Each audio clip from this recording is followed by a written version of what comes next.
Hello friends, welcome back to Shravani study guide channel. ఈ రోజు వీడియోలో డిసెంబర్ 18 కరెంట్ అఫైర్స్ అయితే చూద్దాం. మొదటి ప్రశ్న, కాయకల్ప అవార్డుల్లో ప్రథమ స్థానం పొందిన రాష్ట్రం ఏది?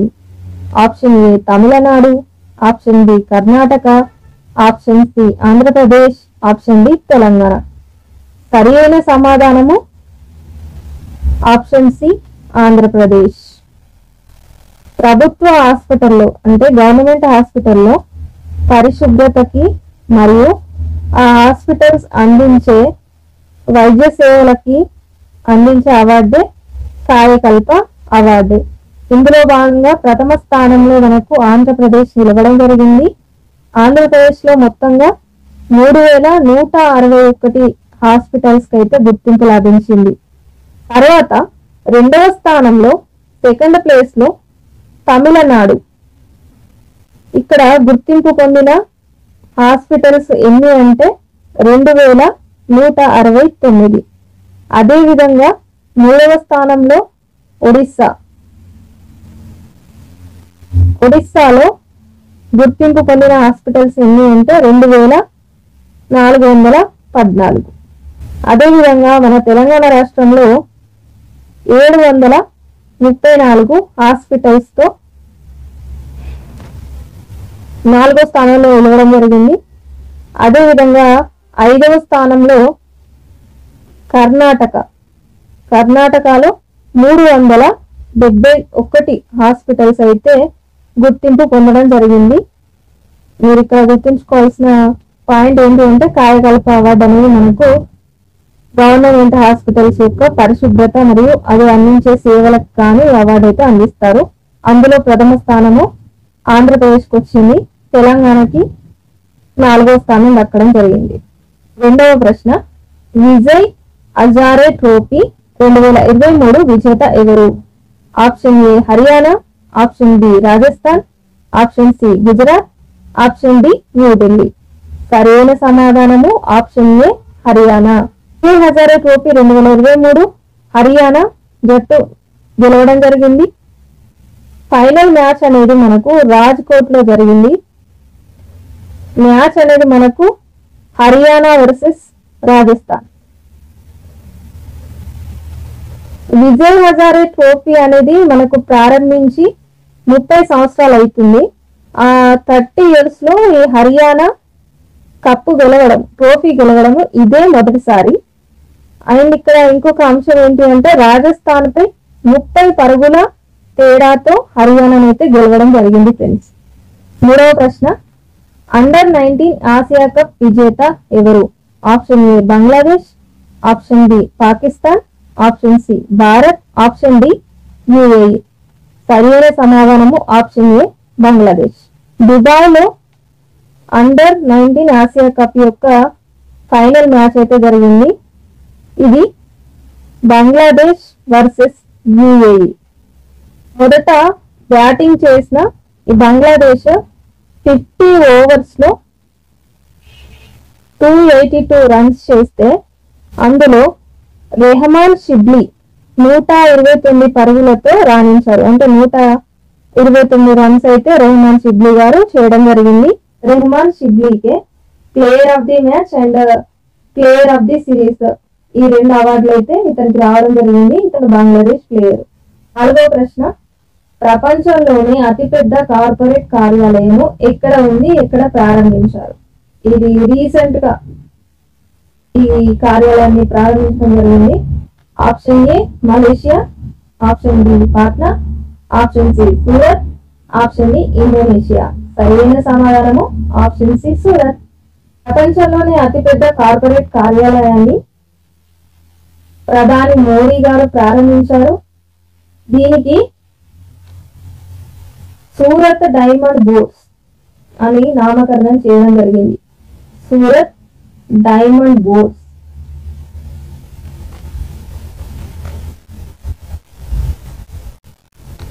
ఇది సూరత్ లోని ఖజూర్ ప్రాంతంలోనైతే ఉందండి. ఖజూర్ మొత్తం 3400 కోట్ల వ్యయంతో 3.54 ఎకరాల విస్తీర్ణంలో దీన్ని అయితే నిర్మించడం జరిగింది. ఇది ప్రపంచంలోనే అతిపెద్ద ఇంటర్ కనెక్టెడ్ భవనం. ప్రపంచంలోనే అతిపెద్ద ఇంటర్ కనెక్టెడ్ భవనం. ఐదవ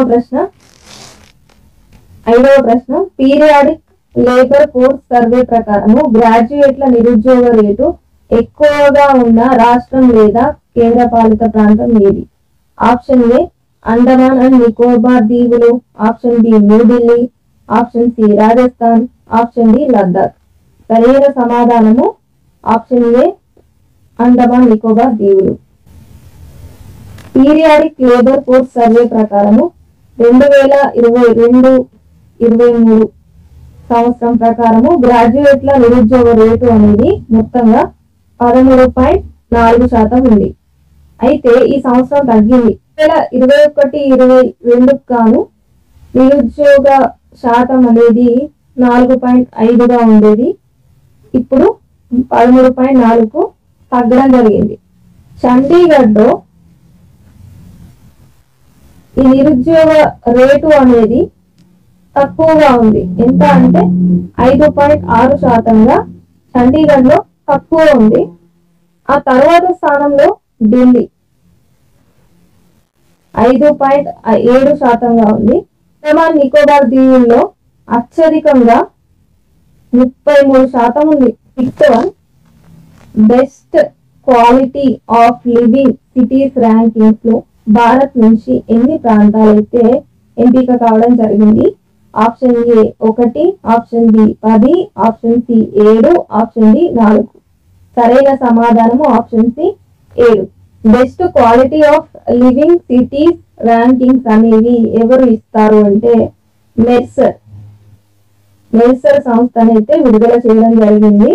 అందులో భాగంగా మొత్తం 241 దేశాలకి ర్యాంకులు ప్రకటిస్తే అందులోనే మన భారత్ నుంచి 7 ప్రాంతాలు అయితే ఎంపిక చేయడం జరిగింది. ఈ ప్రాంతాలకి ఇచ్చిన ర్యాంకింగ్ కూడా మనకు ఇంపార్టెంట్ కాబట్టి ఇవి కూడా గుర్తుంచుకోవాలి. హైదరాబాద్ హెచ్వైడికి 153వ స్థానం. పూణేకు 154వ స్థానం ఇవ్వడం జరిగింది. ఆ తర్వాత బెంగళూరుకి మనకు 156వ స్థానం ఇవ్వడం జరిగింది. అదేవిధంగా చెన్నైకి 161వ స్థానం ఇవ్వడం జరిగింది. అదేవిధంగా ముంబైకి 164వ స్థానం ఇవ్వడం జరిగింది. తర్వాత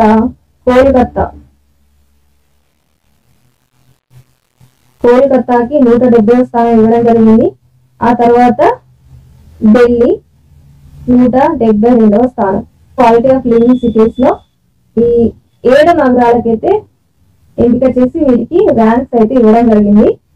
మళ్ళీ ఒకసారి చూద్దాం. హైదరాబాద్ కి 153వ స్థానం, పూణేకి 154, బెంగళూరుకి 156, చెన్నైకి 161, ముంబైకి 164, కోల్కతాకి 170, అదేవిధంగా ఢిల్లీకి 172వ స్థానం అనేది తప్పింది. రెండవ ప్రశ్న 2018-23లో అత్యధిక సంపద సృష్టించిన సంస్థ ఏది? Option A Reliance, option B TCS, option C ICICI, option D Infosys. సమాధానం ఆప్షన్ ఏ రిలయన్స్. రిలయన్స్ సంస్థ యొక్క అధినేత ఎవరు అంటే ముఖేష్ అంబానీ. ఈ ముఖేష్ అంబానీ గారు 2018-23 సంవత్సరాలకు గాను అత్యధిక సంపద అయితే సృష్టించడం జరిగింది. ఆ సంపద విలువ ఎంత అంటే 9.63 లక్షల కోట్లు. రిలయన్స్ సంస్థ సంపద విలువ ఎంత అంటే 9.63 లక్షల కోట్లు. అదేవిధంగా తర్వాత స్థానంలో టీసీఎస్ ఎంత అంటే 6.77 లక్షల కోట్లు. అదేవిధంగా ఐసిఐసిఐ బ్యాంక్ 4.15 లక్షల కోట్లు. ఆ తర్వాత స్థానంలో ఇన్ఫోసిస్ 3.61 లక్షల కోట్లు సంపద అయితే పొందడం జరిగింది. అలాగే ఇంకొక పాయింట్ కూడా గుర్తుంచుకోండి, అత్యంత వేగంగా షేర్ ధర 75% వృద్ధిని పెంచుకున్న కంపెనీగా లాయిడ్స్ మెటల్ నిలిచింది. 8వ ప్రశ్న, ప్రపంచంలోనే అతిపెద్ద ధ్యాన మందిరాన్ని మోడీ గారు ఎక్కడ ప్రారంభించారు? Option A Uttar Pradesh, option B Gujarat, option C Karnataka, option D Maharashtra. సరైన సమాధానము ఆప్షన్ ఏ ఉత్తరప్రదేశ్. అతిపెద్ద ధ్యాన మందిరాన్ని మోడీ గారు ప్రారంభించారు. అయితే ఈ ధ్యాన మందిరం యొక్క పేరు ఏంటి అంటే సర్వేద్ మహామందిరం. ఈ సర్వేద్ మహామందిరాన్ని మోడీ గారు ప్రారంభించారు. అయితే ఇది ఎక్కడ ఉందంటే యూపీలోని వారణాసిలో అయితే దీని నిర్మాణం జరిగింది. మనకు యూపీ యొక్క సీఎం ఎవరు అంటే యోగి ఆదిత్యనాథ్ గారు. 9వ ప్రశ్న, ఇటీవల ఏ దేశ పాలకుడి మరణాంతరము భారత ప్రభుత్వం ఒకరోజు సంతాప దినం అయితే ప్రకటించింది? Option A Qatar, option B Egypt, option C Bahrain, option D Kuwait.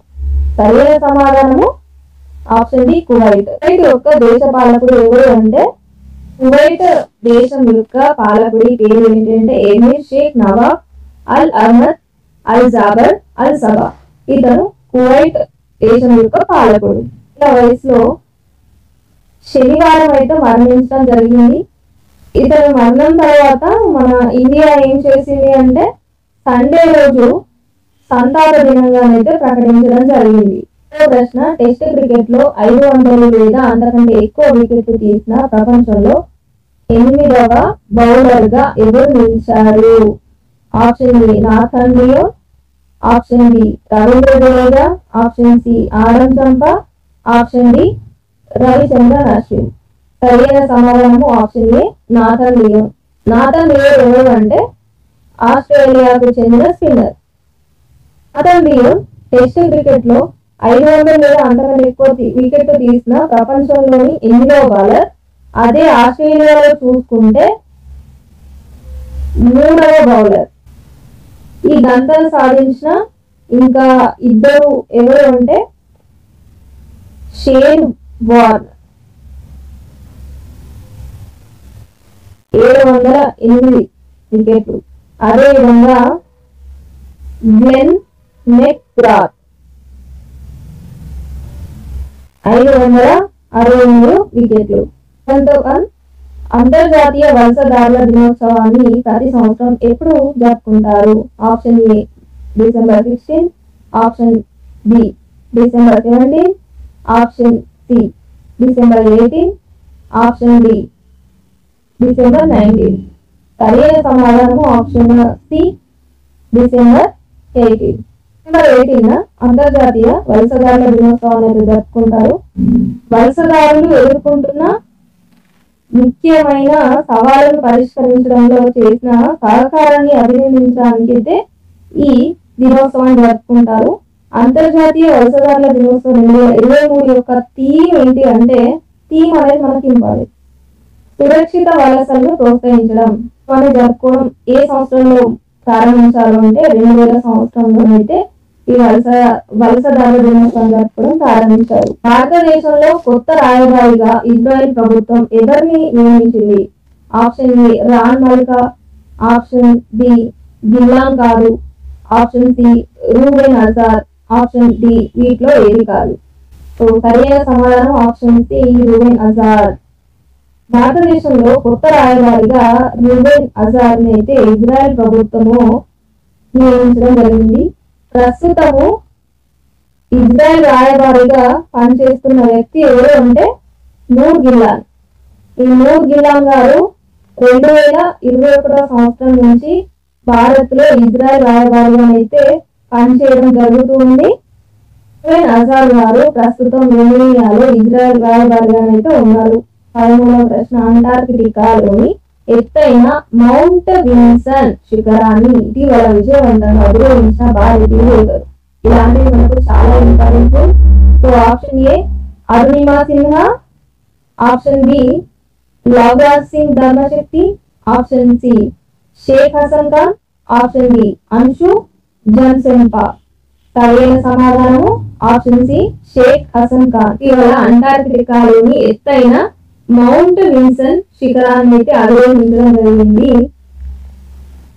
ఇతను ఎవరు అంటే కేరళ ప్రభుత్వ ఉద్యోగి అయిన షేక్ హసన్ గారు అధిరోహించిన 5వ ఎత్తైన శిఖరమే మౌంట్ విన్సన్. ఈ మౌంట్ విన్సన్ అనేది అంటార్కిటికాలోని ఎత్తైన శిఖరము.